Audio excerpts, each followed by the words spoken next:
저는 전쟁을 전전했습니다. 가난도, 곁에 아무도 없던 겨울도 버텨냈습니다. 하지만 10월의 어느 아침, 적막함만 가득한 집에서 눈을 떴을 때 느껴진 그 감정은 마치 제 몸과 마음이 조금씩 조용히 죽어가고 있는 것만 같았습니다. 벽시계는 천천히 묵직하게 시간을 알립니다. 따뜻한 커피 한 잔이 있지만 나눌 사람은 없습니다. 문자는 답이 없고 전화는 전부 반복뿐. SNS에는 남의 손주 사진들로 가득한다. 내 계정은 5년째 그대로인 낡은 프로필 사진 하나뿐입니다. 그렇게 조용히 시작됐습니다. 아무도 모르게 혼자만을 다시 살아가기가. 떠들썩하지는 않지만 만나버린 마음들을 흔들 만큼은 반했던 여정.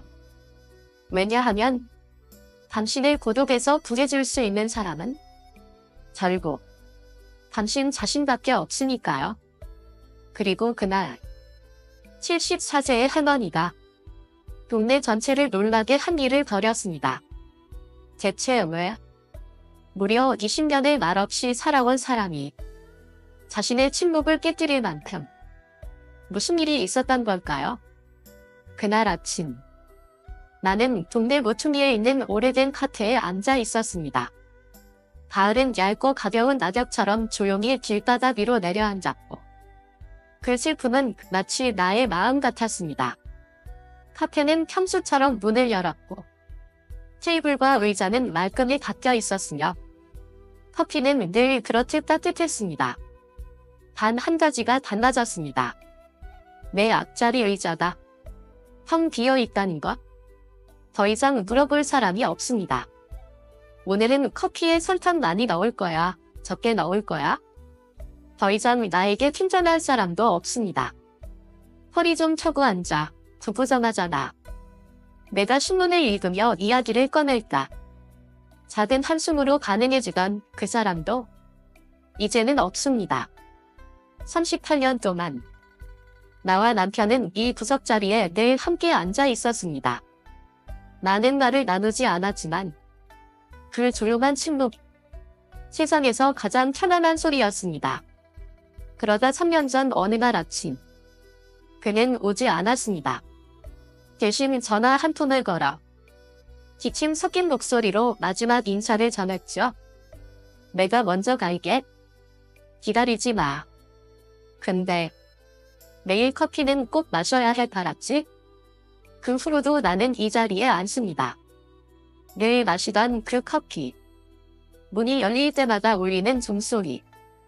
하지만 이제 아무도 나를 바라보지 않습니다. 모두는 인생에서 함께 앉았던 사람이 한 명쯤은 있습니다.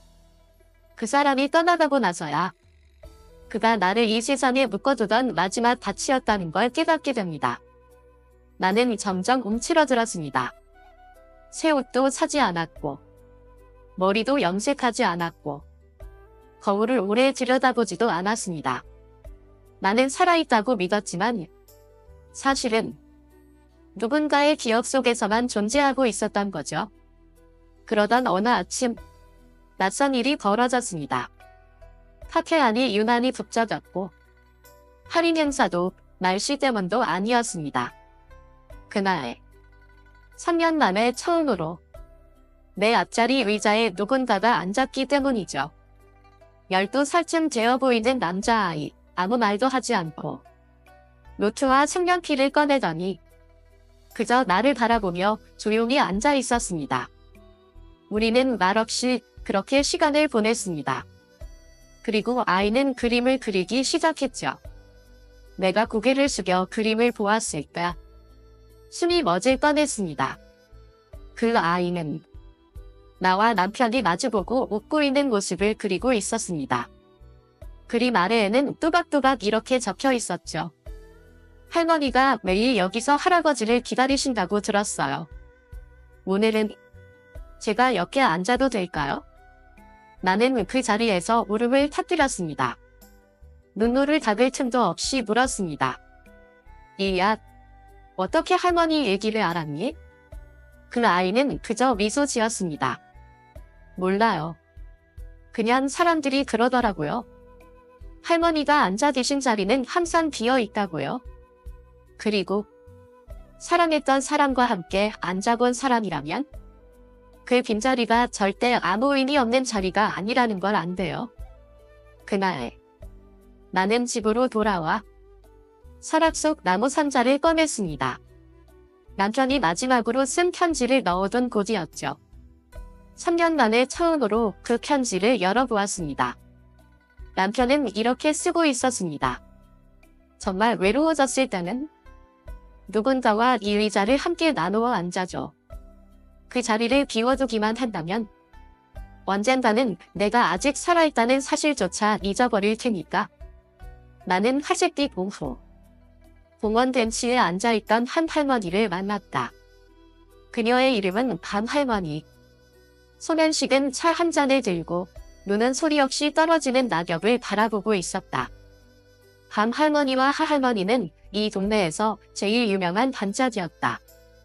아이들 키우던 시절부터 함께 소금 장사를 하며 살아온 사이.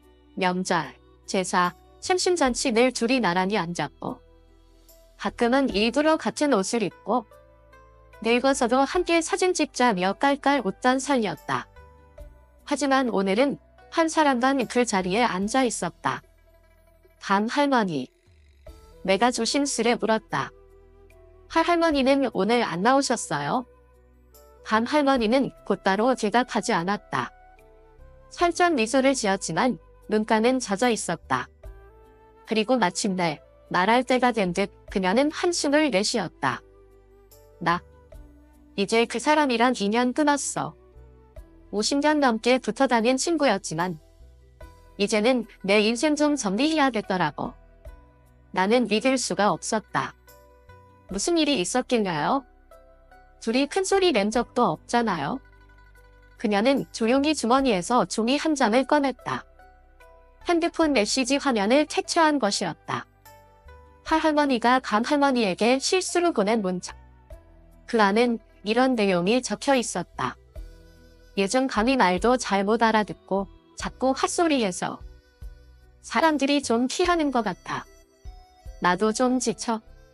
밤할머니는 고개를 떨구며 말했다. 욕한 거야 괜찮아. 사람 마음이란 다 그래? 근데 나를 그렇게 엿봤다는 게 그게 제일 서럽더라. 그녀의 이야기를 들으며 문득 고사성어 하나가 떠올랐다. 분연지교, 부려신지, 분연지교 부여신지. 오래된 친구가 진심 어린 새 친구만 못하다. 사람들은 흔히 오래됐으니 소중하다고 믿는다. 하지만 세월은 사람을 깊게 만들기보단 진실을 선명하게 만들 뿐이다. 어떤 사람들은 알면 알수록 당신을 당연하게 여긴다. 가까워질수록 무심해진다. 당신의 약점을 잘 알기야 그곳을 콕 찔러 상처준다. 우리 동네의 한 할아버지는 얼마 전 병원에 입원했었다. 그가 말하길 가장 먼저 병문안을 온 사람은 30년 지기 술친구도 아니고 가족도 아니었다. 바로 동네 앞 전기수리 기사. 예전에 콘센트 잘못 꽂았다고 한 소리 했던 젊은이였다. 그리 친한 사이는 아니었어. 그가 말했다. 근데 내 입원 날짜를 기억해준 건 그 녀석이었지? 내가 물었다. 그럼 지금은 누구랑 더 친하세요? 그는 웃었다. 나는 이제 친한 사람보다 따뜻한 사람을 택한다. 나이가 들수록 우리는 외로움을 두려워한다. 하지만 외롭다고 해서 모든 관계를 붙잡을 필요는 없다. 한때 친구였지만 지금은 당신을 작아지게 만들고 늘 미소 뒤에 깔린 무시로 당신을 숨막히게 하는 사람이 있다면 그 사람은 더 이상 친구가 아니다. 그저 오래 익었다고 버리지 못한 낡은 옷일 뿐이다. 사람들이 신선한 식재료를 사려고 북적이는 와중에 나는 한 할머니를 보았다. 마른 최고의 할머니는 조용히 팔목돌이 가게 앞에 서 있었다. 분홍빛 목도리 하나를 아이처럼 조심스레 쓰다듬고 있었다. 마치 인생에서 처음으로 갖고 싶은 장난감을 고르는 아이처럼. 이거 얼마예요? 75,000원이에요. 할머니. 할머니는 멈칫했다. 오랫동안 맘서렸다. 그러다 지갑을 열었다. 안에는 1,000원짜리 3장과 오래된 가족사진 한 장뿐이었다. 할머니의 이름은 마이 할머니. 82세. 남편은 일찍 세상을 떠났고 두 아들을 혼자 키우며 살아왔다. 평생 단 한 번도 자신을 위해 5만 원 이상을 써본 적이 없었다. 그런데 그날 아침 할머니는 결심했다. 그 목도리를 집어들고 조용히 계산을 마쳤다. 그리고 중얼거리듯 말했다. 얼마만인지 모르겠네. 나를 위해 예쁜 걸 산 게. 그날 저녁 큰아들이 집에 찾아왔다. 창문을 열고 들어서자마자 실 목도리를 두른 어머니를 보고는 인상을 찌푸렸다. 어머니, 이 나이에 멋부리긴 뭘 멋부려요? 그 돈으로 손주들 학원비나 챙기시지. 마이 할머니는 손으로 여전히 목도리를 정리하고 있었지만 순간 그 목도리가 자신의 목을 조이는 밧줄처럼 느껴졌다고 했다. 너 지금 내가 이기적이라고 말하는 거냐? 그럼 뭐예요? 아들은 짜증 섞인 목소리로 대꾸했다. 어머니 한 달 생활비 다 쓰셨다면서요? 고작 목도리에? 나는 예전에 노인복지센터에서 이런 질문을 던진 적이 있다. 언제 자신이 사랑받고 있다고 느끼세요? 어떤 분은 자식이 용돈 줄 때, 또 어떤 분은 손주가 전화해 줄 때. 그런데 한 할머니가 아주 조용히 이렇게 말했다. 내가 나를 위해 돈을 쓰면서도 죄책감이 안 들 때요. 그 말이 끝나자 모든 사람이 말을 잃었다. 옛말에 이르기를 신체 발부 수지 부모, 신체 발부 수지 부모. 내 몸은 부모님께 받은 것이니 소중히 해야 한다. 그렇다면 왜 자식을 낳아 기른 부모는 늙어갈수록 자식에게 상처를 받아야 할까? 우리는 늘 자식에게 이렇게 말한다. 크면 내 힘으로 살아야 해. 하지만 우리는 잊고 있었다. 늙어가면서도 부모는 자유롭게 살 권리가 있다는 걸? 할머니는 그날의 일을 봉사활동 중 내게 털어놓았다. 찌개질을 하며 아주 가볍게 말했지만 눈가는 벌겋게 달아올라 있었다. 전에는 내가 돈 쓰는 건 자식의 몫을 떼어낸 거라 생각했어. 하지만 이제는 알아. 내가 돈을 쓰는 건 나는 아직 살아있다는 걸 말해주는 거야. 그날 이후 마이 할머니는 매달 연금 중 일부를 결투 나를 사랑하는 기금 결투로 따로 떼어두기 시작했다. 그 돈으로 핑크빛 립스틱을 하나 샀고 작은 마사지 의자도 들여놨다. 그리고 아무도 모르게 말랑말랑한 신발 한 켤레도 샀다. 발에 신으면 하늘을 걷는 것 같다. 살짝 떠있는 기분이다. 아무도 몰랐다. 5층 경도.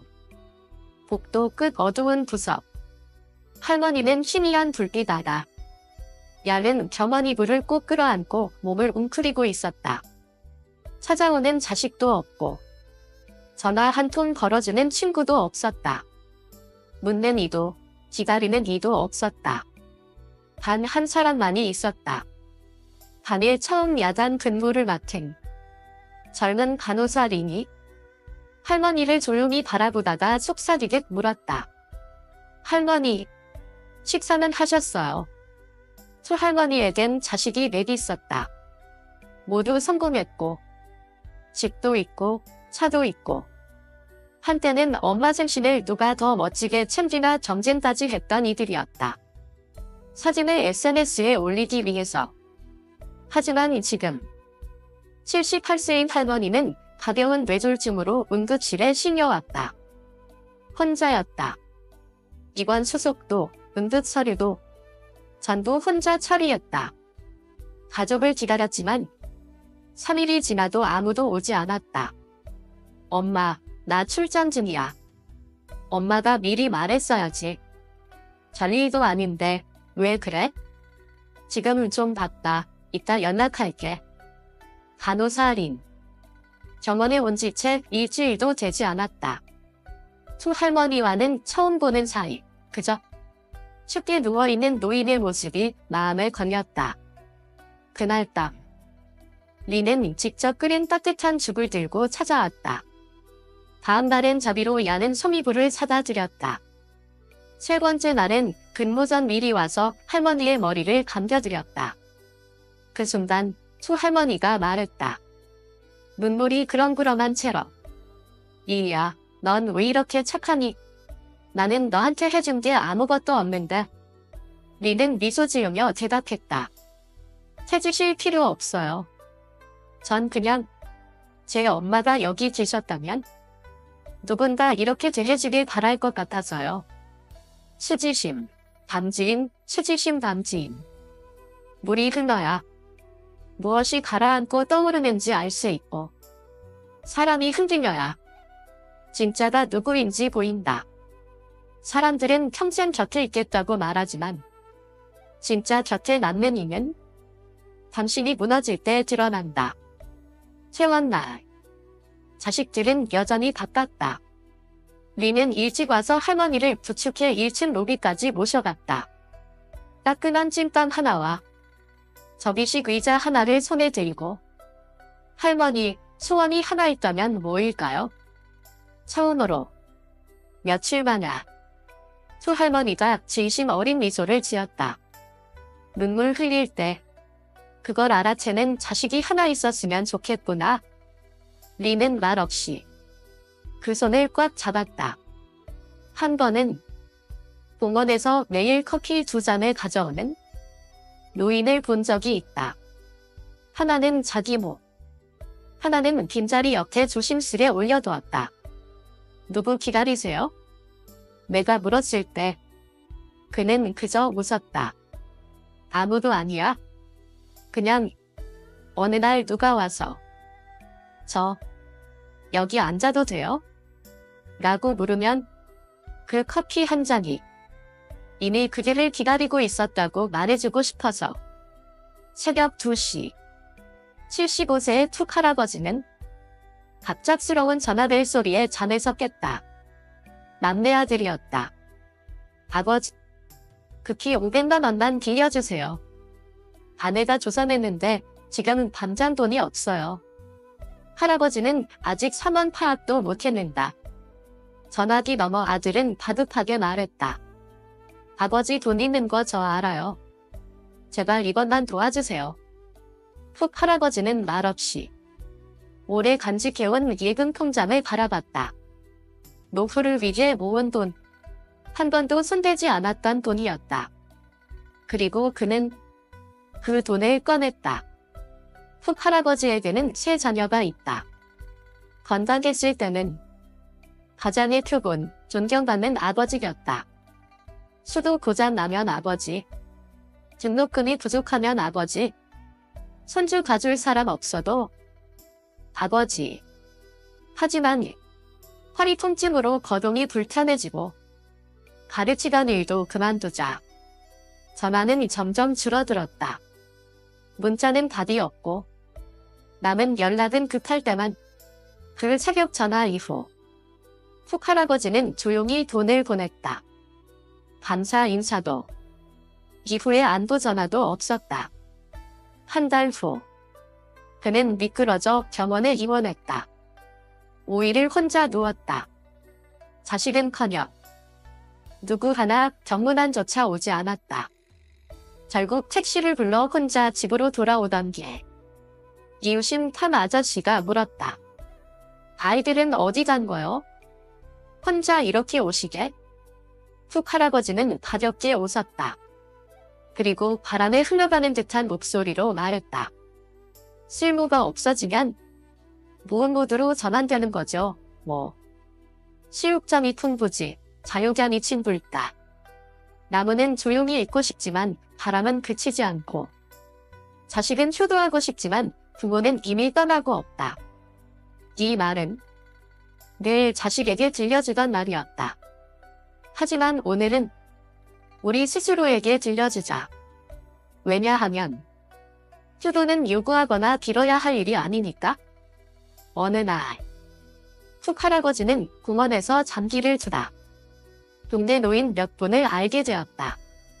가족도 아니고 혈연도 없었다. 하지만 그들은 그가 허리 아프면 먼저 자리를 비워주었고, 며칠 안 보이면 안부를 물었고, 이번 소식엔 작은 돈을 모아 빵 하나를 사다 주었다. 피 한 방울 안 섞인 사람들. 그러나 당신이 줄 게 없을 때조차 곁에 남아주는 사람들. 그리고 피로 이어졌다는 그들은 당신에게서 얻을 것이 없을 때 조용히 사라졌다. 툭 할아버지의 휴대전화. 딸에게서 마지막으로 온 전화는 6개월 전.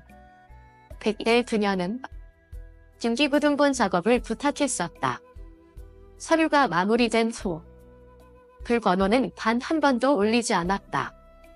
작은 플라스틱 의자를 2층 베란다에 내놓는다. 그리고 조용히 앉는다. 아무것도 하지 않는다. 밥을 짓지 않고 자식에게 전화하지 않는다. 손주에게 공부하라고 메시지도 보내지 않는다. 그저 앉아 있을 뿐이다. 하늘을 보고 차를 마시고 그리고 숨을 쉰다.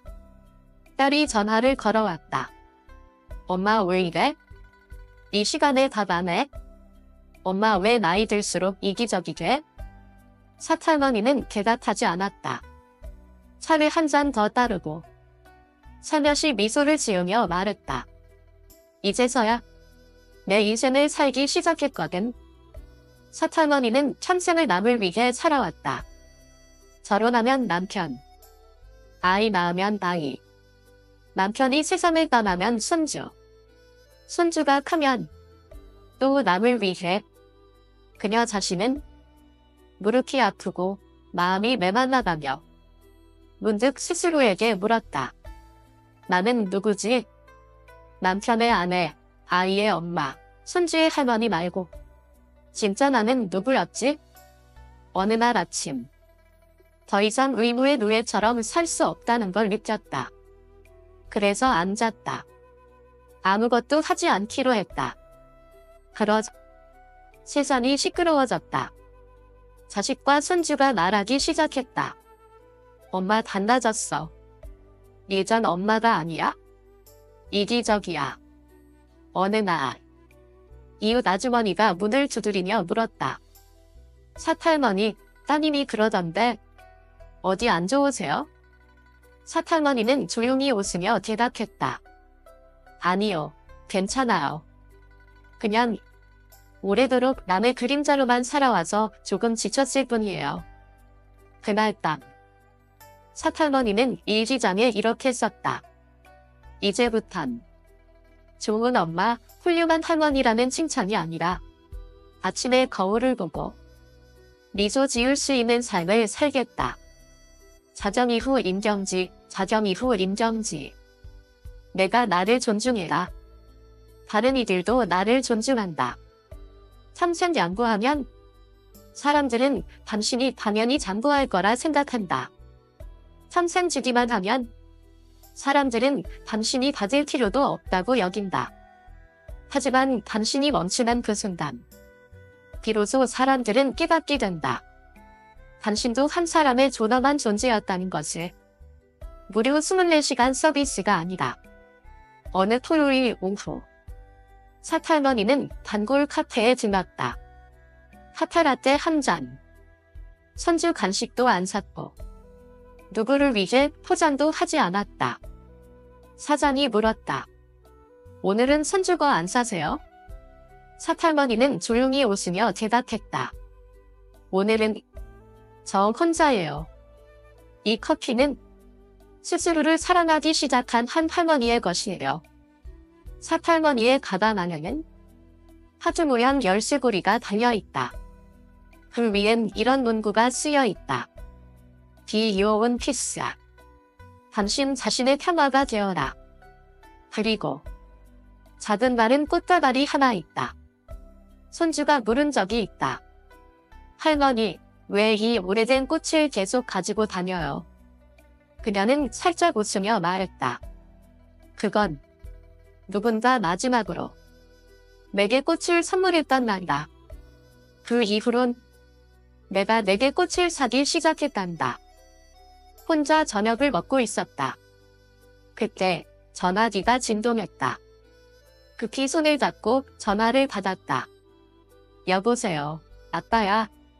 하지만 수화지 너머에서는 시끄러운 소음 속에 아들의 목소리가 들렸다. 아, 잠깐. 아빠가 전화했나? 매일 다시 걸게요. 아직 아무 말도 못했는데?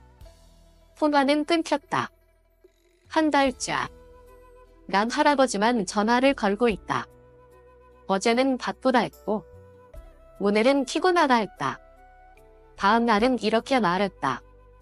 아빠, 왜 자꾸 전화하세요? 필요한 일 있으면 제가 먼저 할게요. 그제서야 난 할아버지는 깨달았다. 마음이 한쪽에서만 흐르면 그건 사랑이 아니라 외로움이었다. 그날 밤, 난 할아버지는 조용히 전화기를 서랍에 넣었다. 그리고 더는 전화하지 않았다. 일주일이 지났다. 누구도 전화하지 않았다. 왜 아버지 조용하세요? 라고 묻는 사람도 없었다. 문자도 없었다. 소식도 없었다. 그제서야 그는 알았다. 내가 먼저 다가가지 않으면 내 안부를 궁금해할 사람은 없었구나. 심성은 물과 같아 흐르는 대로 가게 해야 한다. 마음은 물과 같으니 흘러가고 싶은 곳으로 흘러가게 두어야 한다. 머물고 싶은 사람은 머무를 것이다. 당신이 필요 없는 사람에게 애써 다가가봐야 상처는 당신의 몫이 될 뿐. 어느 날, 남 할아버지는 슈퍼에서 넘어졌다. 혼자서는 일어설 수 없었다. 가장 먼저 달려와 손을 내민 사람은 재산들의 젊은 직원이었다. 피 한 감을 섞이지 않은 사람. 그 누구와도 연결되지 않은 사람. 그런데도 그는 주저없이 남 할아버지를 일으켜 세워졌다. 그리고 그날 밤, 남 할아버지는 일기장에 이렇게 썼다. 나는 내가 그들을 필요로 한다고 믿었다. 하지만 진짜 필요한 건 그들에게서 멀어질 줄 아는 용기였다. 남 할아버지의 휴대폰에는 받지 않은 통화 목록이 길게 남아있다. 어머니 기일, 명절, 자신의 생일, 아무도 받지 않았다. 그런데 그가 전화를 멈추었을 때 그 누구도 그 침묵을 알아채지 못했다. 한 할머니는 오늘 국외간을 조금 약하게 했다. 며느리가 얼굴을 찌푸리며 말했다. 엄마, 소금 넣는 거 잊으셨어요? 할머니는 아무 말 없이 고개를 숙였다. 남편은 생선을 집어들고 아들은 급하게 밥을 먹고 손주는 TV를 켰다. 그 누구도 말하지 않았다. 엄마, 피곤하세요? 오늘 괜찮으세요? 그날 밤, 한 할머니는 일기장에 이렇게 썼다. 칭찬은 바라지 않는다. 하지만 매일 제 시간에 정확히 작동하는 기계처럼 살아가는 게 당연하게 여겨지는 건 조금은 슬프다. 정해진 시간에 밥을 안 차리면, 정원에 같이 안 가면, 전화 한 통을 빠뜨리면 늘 그녀는 이유를 설명해야 했다. 왜 정원 예약 안 하셨어요? 왜 밥 안 하셨어요? 엄마, 오늘 이전하시나요? 평생 수없이 많은 일을 해왔지만 감사 인사는커녕 조금만 어긋나면 곧장 추궁을 받았다. 예전엔 설명했다. 그리고 또 설명했다. 설명하다. 지쳤다. 어느 날 며느리가 짜증 섞인 목소리로 말했다. 엄마, 말 걸었는데 왜 대답 안 해요? 작게 말했잖아요. 그때 팜 할머니는 조용히 돌아서서 아주 느리게 그리고 아주 담담하게 말했다. 들었어. 근데 말이야. 그게 굳이 말할 가치가 있는지 생각 중이었어. 그 말에 며느리는 아무 말도 하지 못했다. 그날 저녁 식사 질문을 사라졌다. 무언은 무게야, 무언은 무게야. 말하지 않는 이유는 부끄러울 게 없기 때문이다. 마음이 곧고 떳떳한 사람은 굳이 모든 걸 해명할 필요가 없다. 늘 이해받고 싶어 하는 건 마음이 불안한 사람의 특징이다. 이제 팜 할머니는 누군가의 이해를 바라는 나이가 아니다. 그저 자기 안의 평화를 지키고 싶을 뿐이다. 팜 할머니는 문득 떠올렸다. 옛날에 모내기하고 비 맞고 열이 펄펄 나는데도 밥 안 하면 안 된다고 억지로 한 적 있었지? 그 얘기를 하려다가 애들이 휴대폰 보고 이랬어. 응, 엄마 나중에 얘기해요. 그래서 그날부터 이야기를 그만뒀다. 화를 낸 것도 아니고 마음이 상한 것도 아니었다. 그냥 말해도 듣지 않는다면 말할 필요가 없다고 느꼈을 뿐이다. 아침이면 팜 할머니는 대문 앞 등나무 의자에 앉아 라디오를 들었다. 늘 들리는 익숙한 음성. 노인 건강, 옛날 요리법, 시골 이야기. 누군가는 지루하다고 할지 몰라도 그곳은 그녀에게 아무것도 요구하지 않는 유일한 공간이었다. 엄마, 오늘 티 좀 가져요. 급한 회의가 생겼어요. 물어보지도 않았다. 엄마 바쁘세요. 라는 말도 없었다. 딸은 말만 남기고 전화를 끊었다. 시할머니는 한숨을 쉬며 기부를 걷어올렸다. 시할머니 72세. 그녀는 평생 지레심 깊은 엄마로 살아왔다. 아프면 손주 돌보고 제사 준비도 도맡고 주말엔 딸 집 청소까지. 왜냐하면 딸은 늘 이렇게 말했기 때문이다. 엄마, 어차피 시간 많으시잖아요. 어느 날 딸이 또 문자를 보냈다. 엄마, 이번 주에도 티 좀 부탁드려요. 갑자기 회의가 생겨서요.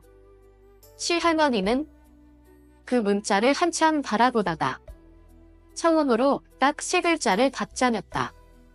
안 돼. 잠시 점적. 그리고 딸의 답장. 엄마 왜 이러세요? 시할머니는 더 이상 답장하지 않았다. 설명도 해명도 없었다. 시비를 분명히 하면 마음이 평온해진다. 시비를 분명히 하면 마음이 평온해진다. 옳고 그름을 스스로 알고 구분할까. 비로소 마음이 평온해진다. 많은 노인들이 싫다는 말을 못하고 살아간다. 미움가 될까봐, 소외될까봐, 오해가 될까봐.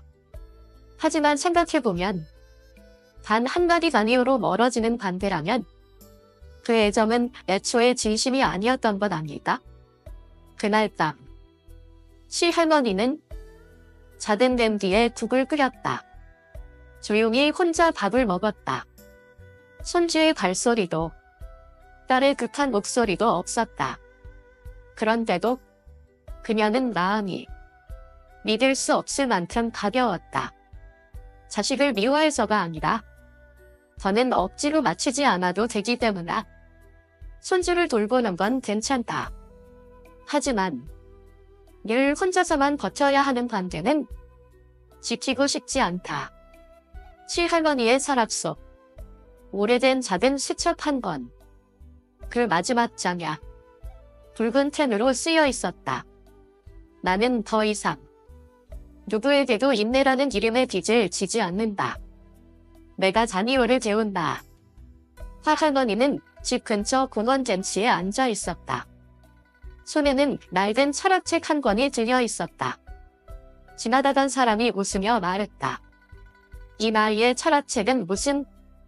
괜히 머리 아프게 하시나요, 할머니? 할머니는 말없이 미소 지었다. 답하지 않았다. 그럴 필요도 없었다. 할머니는 늘 주위에 다른 사람으로 살아왔다. 어릴 땐 부모에게 칭찬받으려고 공부를 열심히 했다. 시집 가서는 시어머니 눈밖에 나지 않으려고 참고 또 참았다.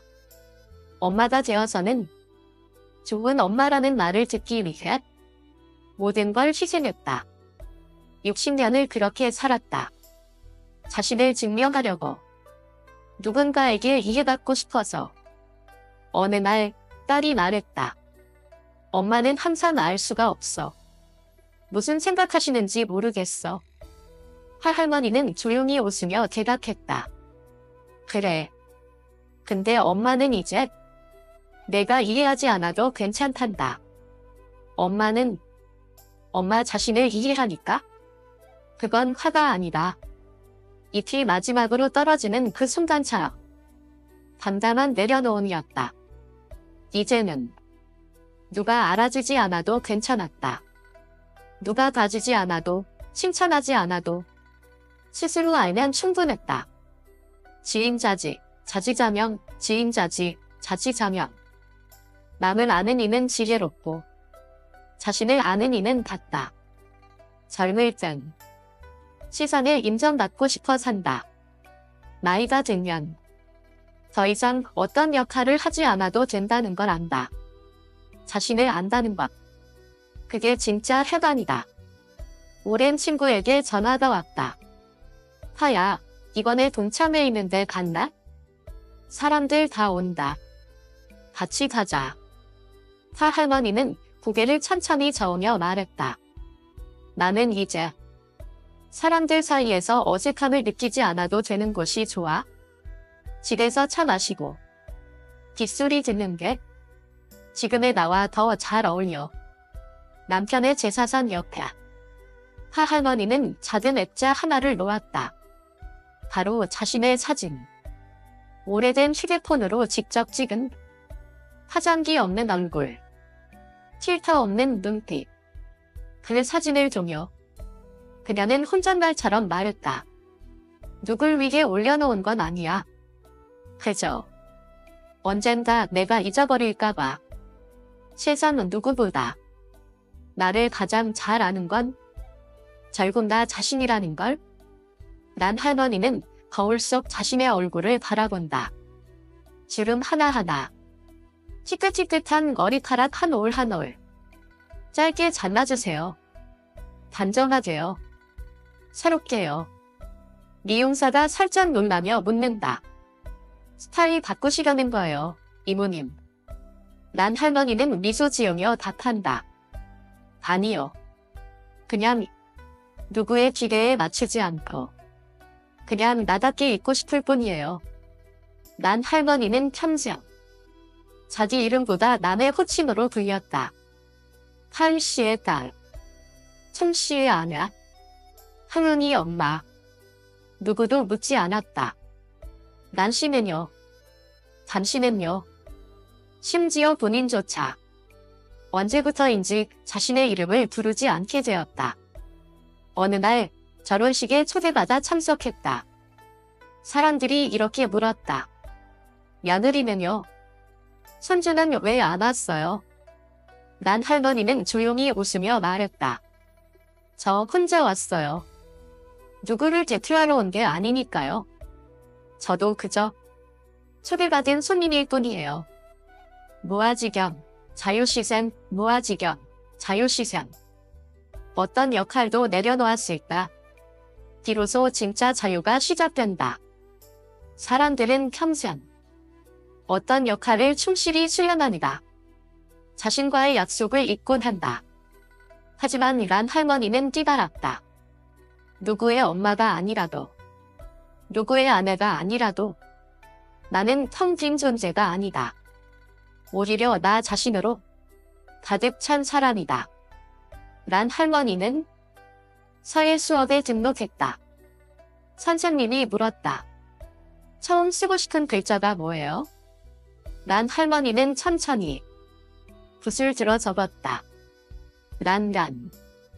누군가의 엄마도 누군가의 할머니도 아닌 그저 그 이름 그대로 어린 시절 불렸던 나의 이름. 71번째 생일 케이크도 북적임도 없었다. 달력의 한 뒤퉁이 살짝 표시가 되어 있었다. 그 아래 작은 글씨로 이렇게 적혀 있었다. 누구도 연기하지 않아도 되는 첫 번째 생일, 그리고 나 자신을 사랑하게 된 첫 번째 해.